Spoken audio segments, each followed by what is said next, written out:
Jangan lupa like, komen, dan subscribe channel YouTube TVRI Bengkulu dan nyalakan lonceng notifikasinya.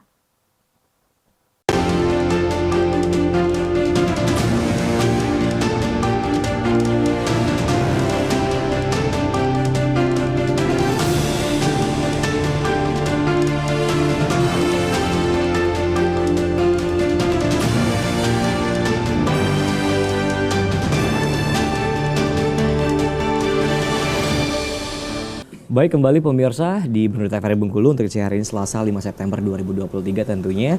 Dan masih bersama saya Khairul Fahmi untuk tema kita mengenai paving block dari sampah plastik. Kita akan berbincang kembali dengan Pak Alex Surapati terlebih dahulu nih. Nah, kita akan ngomongin tentang alatnya sekarang, Pak. Nah, alat dari pembuatan paving block ini sendiri.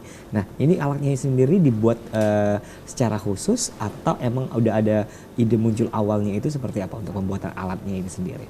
Jadi kalau alatnya itu ada dua bagian. Yang pertama yaitu alat pencairnya. Alat pencacah atau pencair?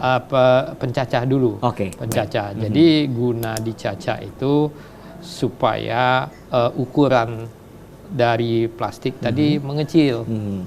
Kan kalau kita langsung memasukkan botol-botol itu memakan ruangan.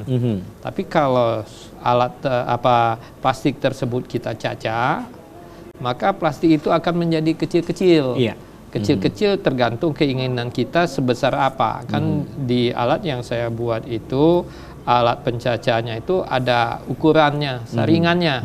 Nah, jadi kita kira-kirakan ukurannya itu sekitar 1 atau 1,5 cm persegi, gitu. Nah, itu pertama harus ada kita buat alat pencacah dulu. Nah, yang kedua nanti setelah dicacah, maka alat plastik tadi kita masukkan ke dalam oven. Oven tadi berguna untuk mencairkan, plastik yang sudah dicacah. Oke. Nah, plastik yang sudah dicacah dimasukkan ke dalam oven tersebut. Kemudian tentu saja yang namanya oven perlu pemanas. Iya. Nah, pemanasnya ini dibuat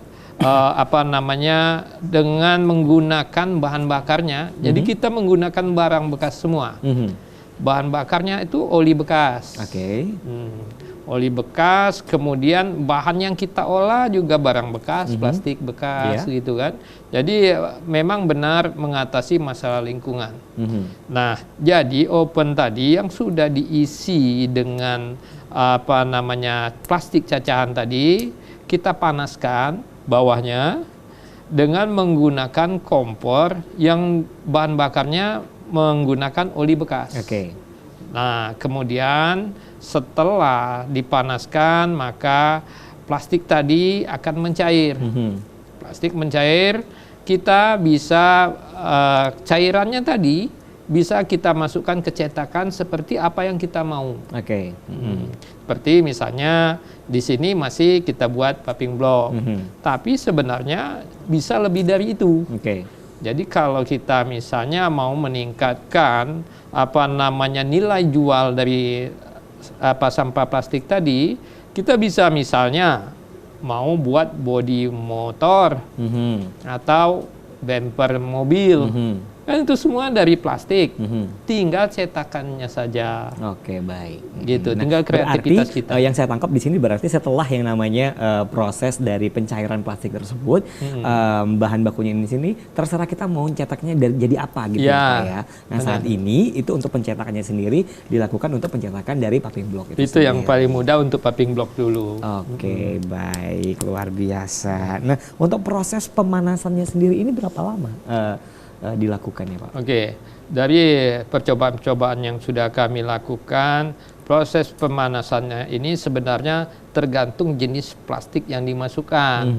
Kalau plastik-plastik sampah kresek atau bahasa Bengkulu kantong asoy, itu kan tipis, cepat. Itu sekitar 15 menit atau tidak sampai itu sudah cair. Tapi kan kita tidak apa ya, dalam pembuatan itu agak merepotkan kalau kita memilih-milih. Nah, jadi semua yang namanya plastik, PPC, kemudian HDE segala macam itu bisa, kalau mau kita terima semua ya tidak masalah. Jadi kalau ditanya berapa lama, itu tergantung jenis plastik yang dibakar, gitu. Nah, kalau pengalaman yang sudah, kalau campur aduk seperti itu ya kurang lebih setengah jam. Oke. Tapi kalau sudah setengah jam, kita bisa menambahkan plastik-plastik selanjutnya, itu langsung dia cair. Jadi awalnya memang agak lama, setengah jam, tapi untuk proses selanjutnya kita tinggal tambah, itu tidak memakan waktu yang lama. Oke. Jadi bagusnya ini untuk industri kecil dan dibuat terus-menerus.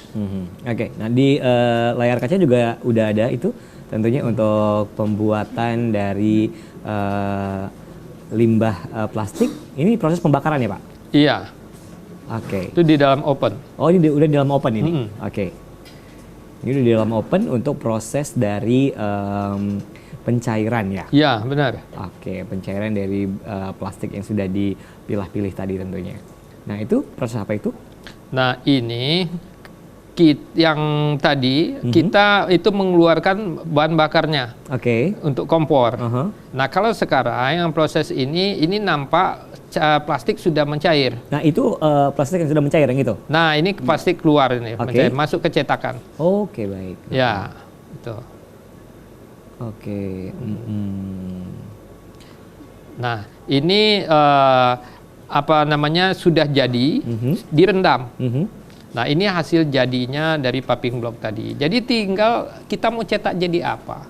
Oke, baik, luar biasa. Ya. Nah berarti bahan bakunya itu harus banyak dong. Kalau plastik kan kita tahu bahwa kalau plastik kita bakar itu kan bakalan menjadi tetesan-tetesan yang mungkin misalnya gede tuh plastik yang kita dapatkan, misalnya jerigen gitu kan, satu plastik gede. Tapi hasilnya nanti itu kan sedikit sekali. Iya, benar. Nah itu bahan bakunya sendiri berarti membutuhkan bahan baku yang cukup banyak. Benar. Jadi bahan baku plastik ini kan banyak kita jumpai di. Nah inilah saya bilang bahwa salah satu untuk mengatasi permasalahan mengenai sampah plastik adalah mengolahnya. Nah karena kita ketahui bahwa sampah plastik itu sulit terurai. Jadi dengan alat ini seberapa banyak sampah plastik jenis apapun ya tinggal kita gunakan bisa dengan alat yang dibuat ini menjadi bahan yang berguna. Jadi kalau saya pikir masalah yang terutama kita atasi itu ya masalah lingkungan sampah plastik tadi. Begitu. Oke, baik. Jadi berarti menyelesaikan satu permasalahan lingkungan ya untuk sampah plastik ini sendiri. Nah, kita kembali ke Bang Iin nih selaku pengelola sampah plastik ini sendiri. Ini sudah alatnya sudah masuk ke Kelurahan Solebar. Udah. Alatnya. Dan udah berapa lama di sana? Kurang lebih udah sekitar 3 sampai 4 bulan. 3 sampai 4 bulan. Untuk antusias dari masyarakat sendiri seperti apa untuk melihat adanya inovasi yang diberikan oleh pihak Universitas Bengkulu? Dari pihak masyarakat kami sangat senang soalnya ada tempat pembuangan sampah yang kami buatkan itu sejenis bank sampah akhirnya. Jadi masyarakat tidak perlu membayar sampah. Kalau untuk membuang sampah kan kebanyakan sekarang bayar. Iya. Sekarang nggak perlu. Jadi cukup malahan sampah kami beli. Kami beli dari masyarakat, buat kami kelola di kelurahan. Oke, baik. Nah, saat ini sudah berkembang atau belum untuk pembuatan dari paving block ini di Kelurahan Solebar? Untuk saat ini lagi proses. Lagi proses? Masih masa proses. Masa proses seperti apa? Masa proses lagi mengumpulin sampah karena pembuatan paving block itu membutuhkan sampah yang banyak, plastik yang banyak. Jadi kalau untuk satu paving block itu hampir 3 kiloan sampah satu plastik. yang tadi dicetak? Iya. Satu yang tadi dicetak? Itu iya, hampir 3 kilo plastik. 3 kilo plastik? Iya. Buset, lumayan banyak ya Pak. Plastik yang digunakan ya. 3 kilo plastik. Itu bahan baku dapat dari mana? Bahan baku? Yang dapat 3 kilo itu kemarin dapat dari warga masyarakat? Dari warga masyarakat. Oh, dari warga masyarakat yang oke, baik. Pemirsa, kita akan jeda kembali tentunya untuk sore hari ini. Tetap bersama kami di Berita TVRI Bengkulu.